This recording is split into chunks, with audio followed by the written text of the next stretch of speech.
Selamat malam, Assalamualaikum warahmatullahi wabarakatuh, teman-teman dimanapun. Rebo ini adalah hari yang paling sibuk dan saya sangat-sangat semangat kalau udah teman-teman berkumpul karena biasanya di eh, Zoom ini sekitar 1.700-an, kemudian di YouTube juga sekitar 1.300-an. Jadi 3.000 sahabat Bosman atau eh, bisa dikatakan teman-teman yang satu pemahaman dengan Bosman itu selalu berkumpul dan kita akan memberikan informasi-informasi baru.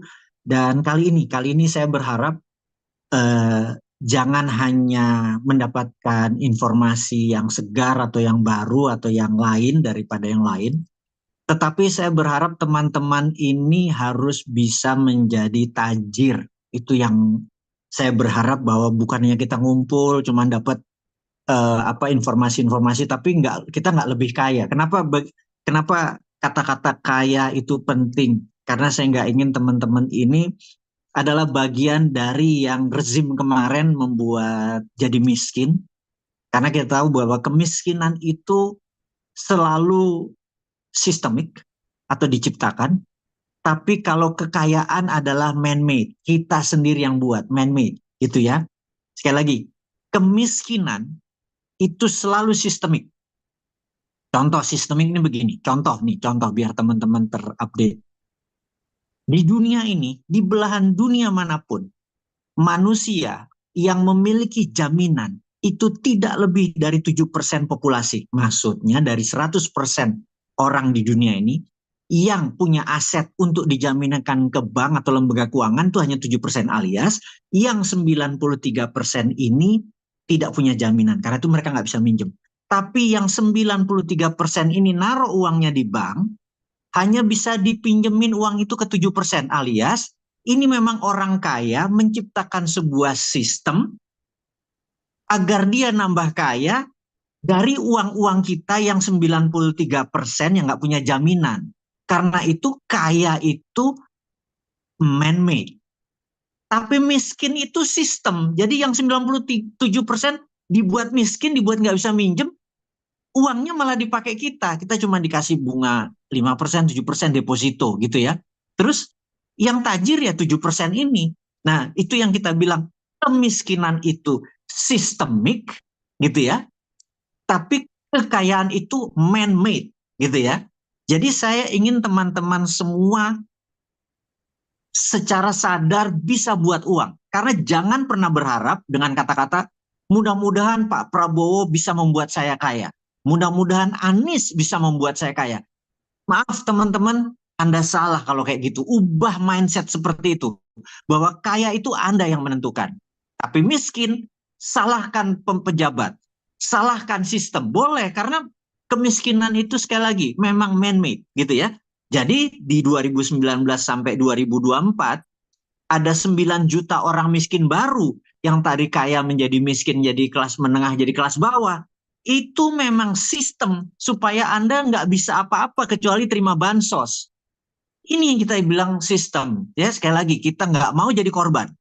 Kita mau menjadi orang yang berdaulat. Itu di awal diskusi ini biar teman-teman semangat bahwa bukan sekedar informasi yang didapat bersama Bosman, tetapi juga dapat apa namanya, peluang. Contoh lagi. Eh, Hari ini kita bersama-sama dengan BGN, Badan Gizi Nasional. Eh, Informasi ini menarik, dari Badan Gizi Nasional itu adalah lembaga yang Pak Prabowo memang wanti-wanti bahwa gizi makan sehat anak SD dulu ya, tahun ini SD dulu, itu adalah wajib, di mana kalau hardware anak-anak itu sehat, proteinnya cukup, kalorinya cukup, maka pelajaran di sekolah, edukasi, knowledge itu akan menjadi bekal dia berikutnya. Tapi kalau infrastruktur kepala tidak apa ya, tidak sehat, tidak bergizi, dikasih ilmu apapun yang nggak bisa dijalanin, orang kita stunting, kurang gizi gitu ya. Jadi bagi Pak Prabowo, dia sangat serius untuk membuat Badan Gizi Nasional ini sebuah lembaga yang memang ditaruh di depan dan dia fokuskan. Anggarannya 71 triliun, dan ini yang ada yang menariknya. Dia akan menciptakan 3.000 lebih tempat makan, dan kebanyakan di kodim gitu ya. Yang jelas harus 100% produk lokal. Nah, ini yang mau diumumkan sama Bosman. Jadi ternyata celemek aja untuk si kokinya, sutilnya itu akan dikasih ke UKM. Nah, teman-teman tahu bahwa bagi teman-teman yang punya bisnis apapun atau belum punya bisnis tapi ngelihat peluang ini, mereka atau Badan Gizi Nasional ini akan mengambil produk-produk tadi. Dan kalau Anda tidak punya pembiayaan, maka Santara, perusahaan Bosman yang selama rejim kemarin dikunci, sekarang sudah dibuka lagi, alhamdulillah. Ya, itulah kalau kita bersama dengan power, kemudahan-kemudahan ini terjadi. Santara adalah perusahaan urun dana terbesar, founder atau pertama kali menjadi perhatian buat negara. Kita dikasih prioritas bagi teman-teman yang punya bisnis apapun tadi, buat dandang, buat rantang, buat cobek, buat apa segala macam, untuk pembiayaan untuk Badan Gizi Nasional, dan nanti kontraknya pun nanti akan dibantu. Jadi mungkin bersabar ya, mungkin bulan depan akan lebih clear. Jadi siapa aja yang berminat nanti tolong list potensi produknya sama Mbak Nadine. Terus juga nanti kalau pembiayaannya ini. Nah, pasar sekunder ada yang nanya mungkin bulan Januari, karena kita hanya nurut apa perintah OJK saat ini. Kita manut aja. Yang jelas kita sudah dipush untuk selama 100 hari punya programnya. Salah satunya adalah pembiayaan UKM. Jadi nanti mungkin kita akan launching bersama dengan Ketua Komisi 11, mungkin Pak Misbakun, bersama UKM, Kementerian UKM, semua akan hadir bersama Ketua Badan Gizi Nasional untuk paket-paket ini dan pembiayaannya dari Santara. Ini akan menarik sekali. Jadi teman-teman, sahabat-sahabat New Mind, teman-temannya Bosman, iya, siapa tahu ini jodoh ya. Sekali lagi, gue punya celemek, gue bisa bikin celemek 27.000. Oh, dijualnya berapa? Negara beli 45.000. Lu ada untung, bener nggak? Dan Anda tahu itu kebutuhan itu banyak sekali, karena tahun ini 71 triliun, tahun depan naik 2 kali lipat, dan terus gizi nasional ini akan menjadi program yang sangat serius, dan uang ini 71 triliun akan muter di kita-kita. Bayangin, nanti yang telur lah, karena nanti per daerah, nanti Bosman kasih tahu daerah ini perlu telur apa segala macam. Petanya pun kita akan buka gitu ya. Jadi ini menjadi peluang buat teman-teman. Nah, itu salah satu program Pak Prabowo. Tapi kita belum menjawab tema hari ini. Ini hanya sebuah informasi yang penting buat teman-teman tahu, biar semangat semua, bahwa ada peluang untuk Anda-Anda yang bagian dari penyedia telur, ayam potong, sendok garpu apapun, dan tidak boleh barang Cina, tidak boleh impor. Kita pernah diskusi di dalam sebuah forum, ini barang Cina celemek cuman 20.000, digampar langsung gua. Gak ada, digampar lo sama Prabowo kalau ngomong kayak gitu. Gak ada impor, bener-bener harus lokal 100%.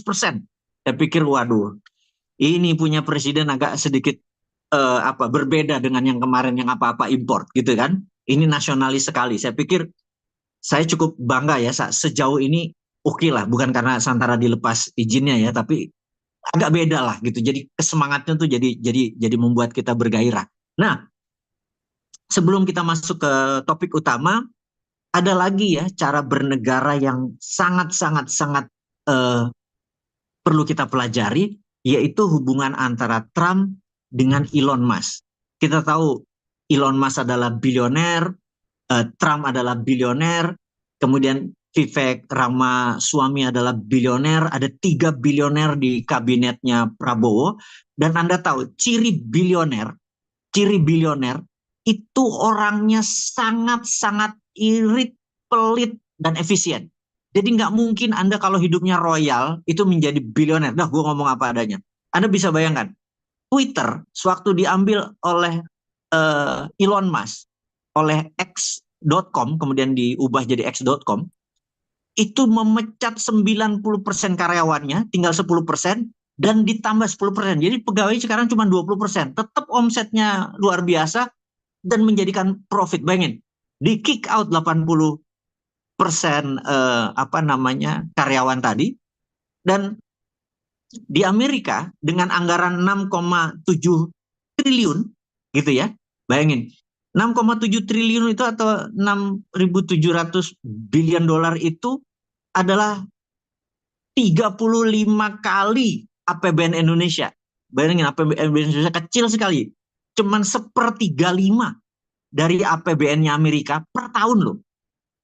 Dan Elon akan menebas dengan 4,7 triliun saja bisa jalan, dia akan menghemat 2 triliun.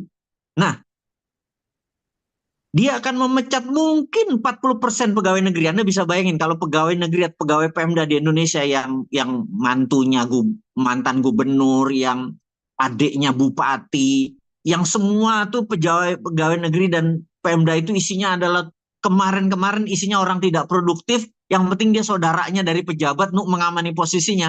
40% dipecatin semua. Anda bayangin efisien nggak? Saat ini mereka berlindung, mereka nggak bisa kerja, mereka cuman keponakannya bupati, mantan bupati, dan lain sebagainya. Anda tahu kan hal itu terjadi di Indonesia.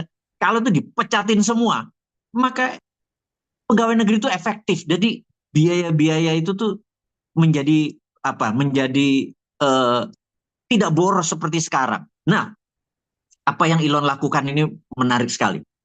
Elon usul kepada Trump. Jadi dengan menangnya Trump, kita tahu EV, electric vehicle atau kendaraan bertenaga baterai dan listrik ini, itu akan menjadi priority. Kenapa? Kita tahu ya, 20 tahun yang lalu, itu dari 50 mobil, satu electric vehicle. Sekali lagi ya, 20 tahun yang lalu. 10 tahun yang lalu, Anda ketemu 20 mobil, satu electric vehicle. Ini di seluruh dunia.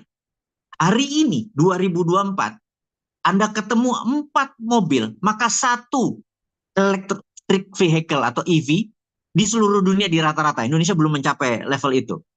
Maka di tahun 2035, Anda akan ketemu 2 mobil listrik, baru satu mobil non-listrik. Anda bayangin. Jadi electric vehicle ini akan menjadi menguasai pasar. Dan yang menariknya begini, yang menariknya.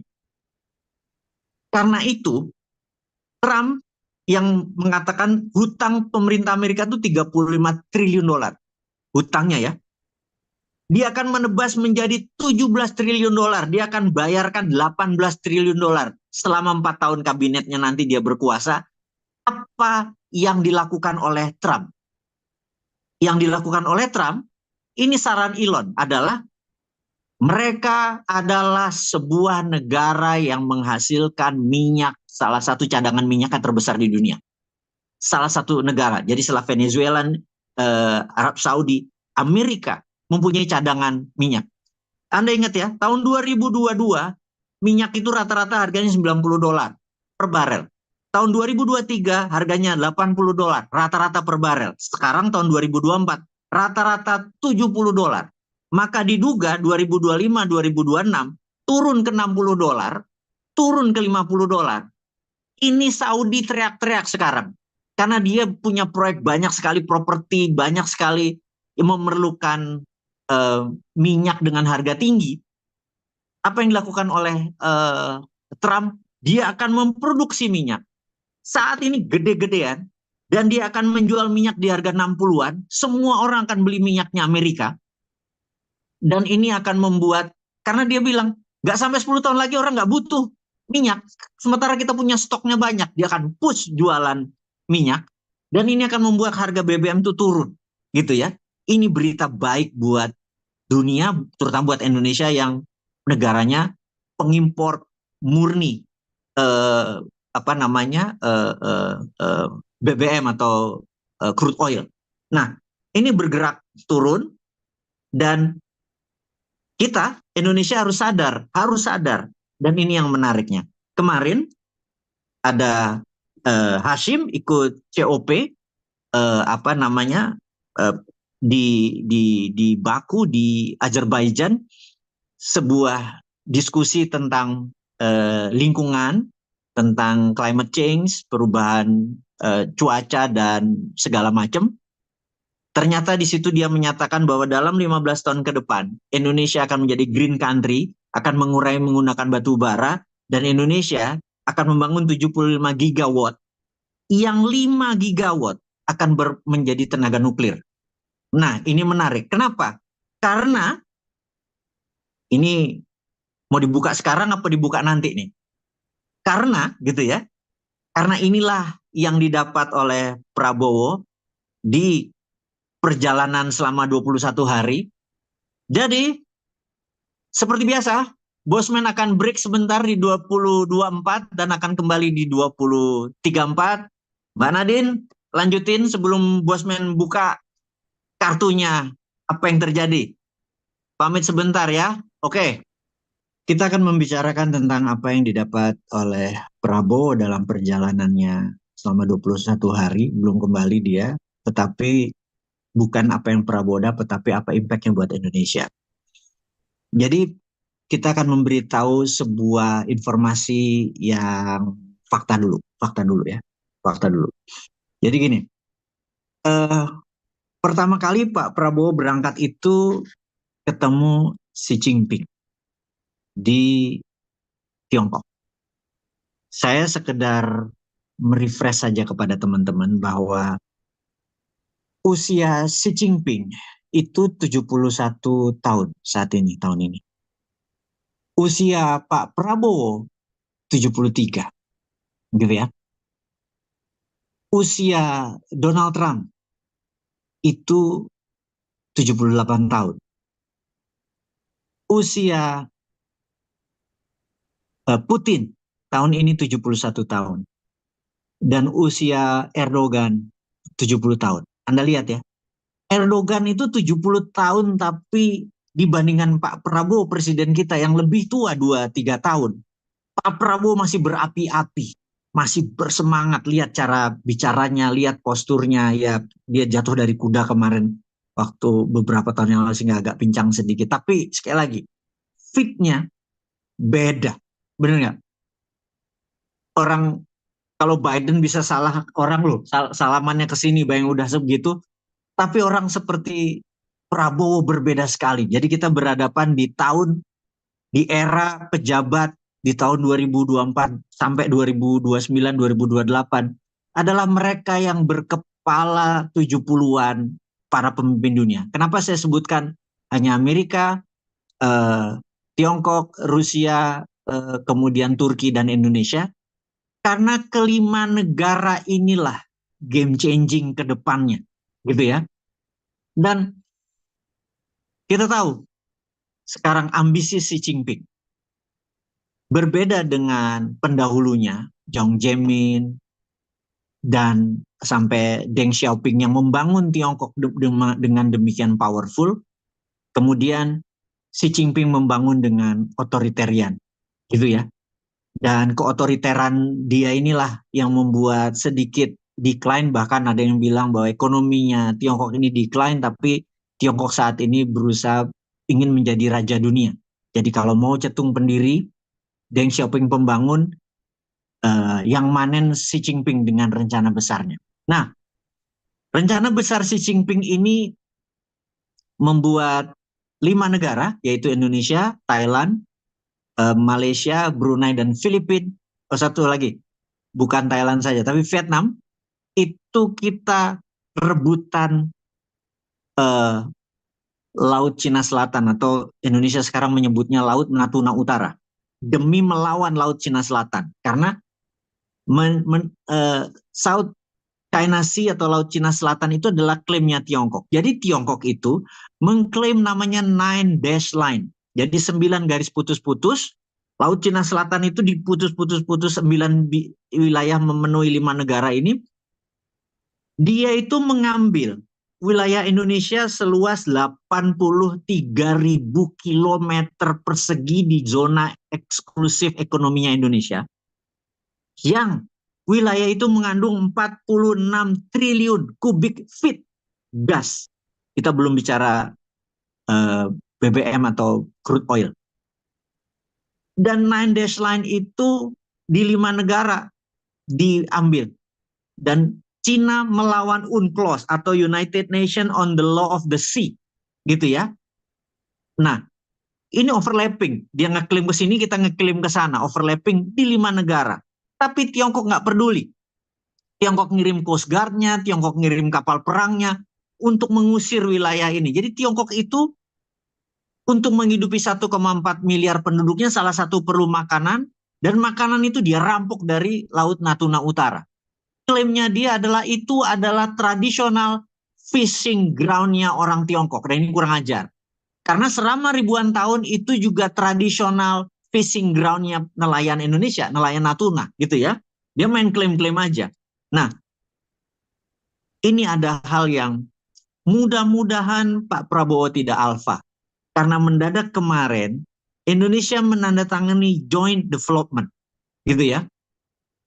Joint development ini diumumkannya adalah agree terhadap Nine Dash Line, kesannya. Kita sampai bilang loh, Pak Prabowo menyetujui batas lautnya yang di Nine Dash Line. Itu bisa melanggar undang-undang. Bisa diimpeach dia kalau kayak gitu. Tapi nggak begitu ya, ceritanya nggak begitu. Tapi itulah klaim Tiongkok. Rupanya Tiongkok ini agak bajingan juga. Dia menganggap, dia memprovok supaya kita ribut sama negara ASEAN. Gitu ya, ini yang kurang ajarnya dari Tiongkok. Padahal tidak begitu apa yang dilakukan oleh Prabowo. Karena itu begitu selesai ada pernyataan dari pihak Tiongkok tadi, ASEAN rame. Gitu ya, ASEAN rame. Dan Amerika pun CIA-nya menegur, ini apa yang terjadi? Lo teken Nandeslan jadi wilayahnya Tiongkok. Lo dikasih apa? 157 triliun lo dikasih pinjaman, terus lo ngasih wilayah kedaulatan ini. Lo rugi gitu ya. Nah, tapi rupanya penjelasan ini membuat Pak Prabowo beberapa kali berbicara dengan para menteri dan menterinya memberikan kabar-kabar itu, dia tuh udah nggak sabar ingin menceritakan nggak gitu ya kepada bangsa Indonesia. Jadi dia dalam perjalanan ke 5 negara ini 21 hari ini dia gelisah sekali karena pengen menjelaskan ini ke publik bahwa gue nggak ngelanggar UNCLOS gitu ya. Gue tetap NKRI dan gue nggak setuju sama Nine Dash Line-nya Tiongkok. Tapi kita butuh Tiongkok. Itulah pintarnya bernegara Tiongkok. Jadi Tiongkok itu menekan kita dengan, ini gue kasih pinjem tapi Nine Dash Line gue dapat. Gitu ya. Terus kapal nelayan lu minggir. Itu strategi Tiongkok. Dan kita harus lawan seperti begini. Kalau pemerintahan yang lama, parah. Waduh. Ini cerita yang kemarin ya. Parahnya parah sekali. Satu, nggak ngerti bernegara. Dua, nggak ngerti politik. Ya jangan-jangan jadi budaknya. Saya nggak tahu juga. Ini gue nggak mau, sekali lagi, gue nggak mau terlalu memprovok. Bayangin, kalau kapal angkatan laut, sebuah negara, katakanlah kapal angkatan lautnya Australia lagi jalan gitu ya, mereka lower the flag, bendera-bendera itu turun tanda respect gitu ya. Kapal Amerika lewat dari armada ketujuh, itu lower the flag. Kalau kapal perangnya Tiongkok lewat perairan Indonesia, nggak pernah lower the flag. Karena dia juga nggak berani sama gue. Itu kurang ajar tuh, kalau gue roket itu kapal. Bener nggak? Ya, tapi yang dulu kan nggak punya nyali. Apa-apa minta kakak tertua gitu. Yang dulu lah. Yang ini kali ini berbeda. Kita harus punya kedaulatan. Karena itu pulang kita an explanation atau Pak Prabowo mempunyai hutang untuk menjelaskan apa yang terjadi dengan dealnya dia dengan Tiongkok. Kemudian di Amerika dia berbicara sama two party, satu dengan pihak yang Donald Trump, yang kedua adalah dengan Biden. Nah, dengan Biden ini nggak terlalu menarik. Karena Biden ini kayaknya adalah orang Partai Demokrat ini memang bawaannya pengen perang. Bayangin, di ujung-ujung jabatan kan harusnya dia nggak ngambil keputusan. Gue jadi inget Mulyono kalau kayak gini. Dia ngambil keputusan bahwa mengizinkan Ukraina untuk menyerang pakai nuklir ke Rusia. Gila ini Biden ini. Sebelum masa jabatan yang terakhir di Januari nanti, sertijab setelah terima jabatan, ini mau nyikat Rusia. Sementara dunia, apalagi Pak Prabowo bilang stop the war, stop gitu ya waktu kemarin di G20. untuk tidak udah stopin perang, dan itu mendapat aplaus dari 20 anggota G20 bahwa stop perang, dan tidak ada negara atau pemimpin yang mengerti perang kecuali saya, karena Pak Prabowo ngerti perang. Dia pernah merasakan banyak perang, Timur Timur dan lain sebagainya, dan ya perang tuh nggak ada yang untung gitu. Udahlah, stop perang di Ukraina, stop perang di Gaza, dan itu hanya satu-satunya presiden di 20 negara yang menyatakan dengan tegas gitu ya untuk menyetop perang. Tapi Biden ini malah ngajak perang, itu yang kurang ngajarnya itu Partai Demokrat itu. Nah, jadi kita lanjutkan waktu berbicara dengan pihak Amerika, Pak Prabowo minta foreign direct investment masuk ke Indonesia. Dan rupanya ini dapat bocoran waktu bertemu dengan CIA. CIA membuka seluruh orang-orang yang punya masalah korupsi, pejabat-pejabatnya, itu udah di tangan Prabowo sekarang. Gua rasa itu pantatnya pejabat-pejabat sekarang sudah pada gelisah semua, dan duduk di kursi panas karena dibuka datanya sama CIA. Mungkin itu yang membuat Pak Prabowo pengen cepat pulang, jangannya dieksekusi apa enggak, saya nggak tahu, itu kebijakan Pak Prabowo. Dibuka semua. Ini korupsinya ini korupsinya ini korupsinya ini. Bayangin. Itu keren sekali sebenarnya. Jadi kalau Amerika saat ini, Amerika mengancam dolarnya tarik. Jadi Anda tahu, sekarang rupiah melemah, dolar menguat di Indonesia, kemudian saham turun karena seluruh investor ditarik dulu, diancam.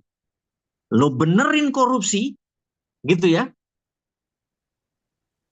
Kalau nggak ada foreign direct investment. Jadi ini di Pak Prabowo ini kayaknya bener-bener panas, dan saya pikir sebentar lagi, gue ngebayangin kalau gue jadi Prabowo ya, dapat data itu, waduh.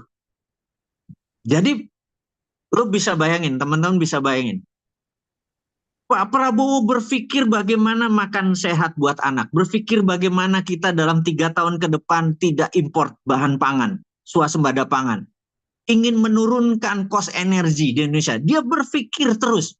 Tapi lihat apa yang dilakukan pejabat-pejabat di Indonesia. Itu Bahlil ingin jadi wakil presiden 2029, kalau nggak Prabowo, wakil presidennya Gibran. Gue langsung mikir dapat gosip seperti itu.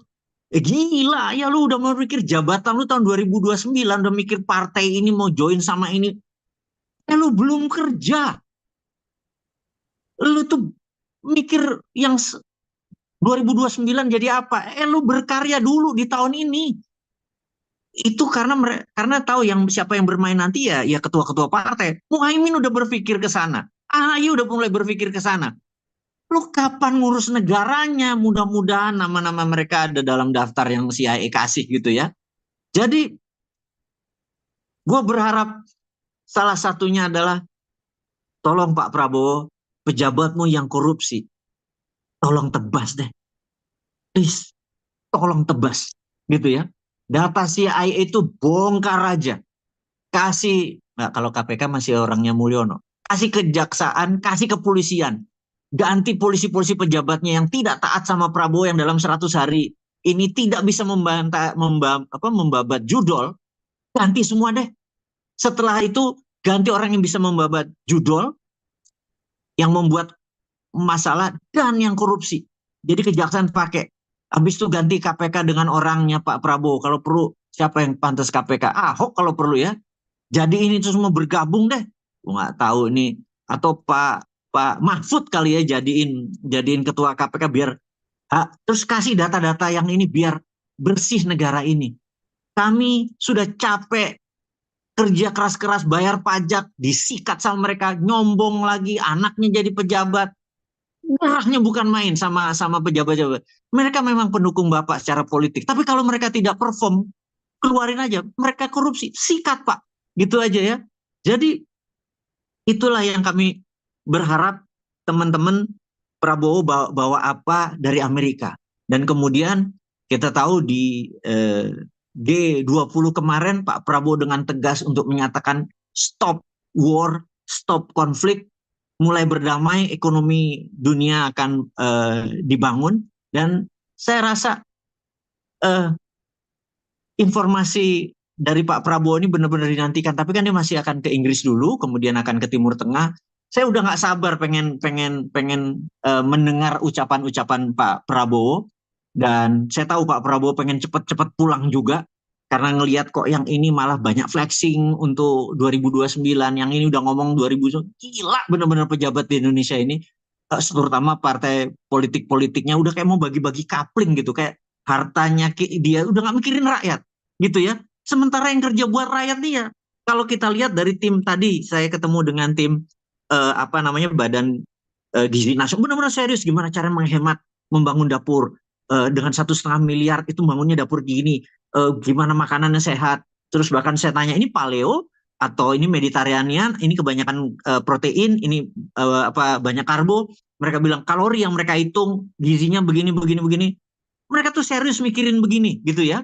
Jadi eh, tapi berbeda dengan orang yang non orangnya Prabowo. Ini kan orang Prabowo semua gitu ya. Orang ke bawahnya orang-orang Prabowo semua.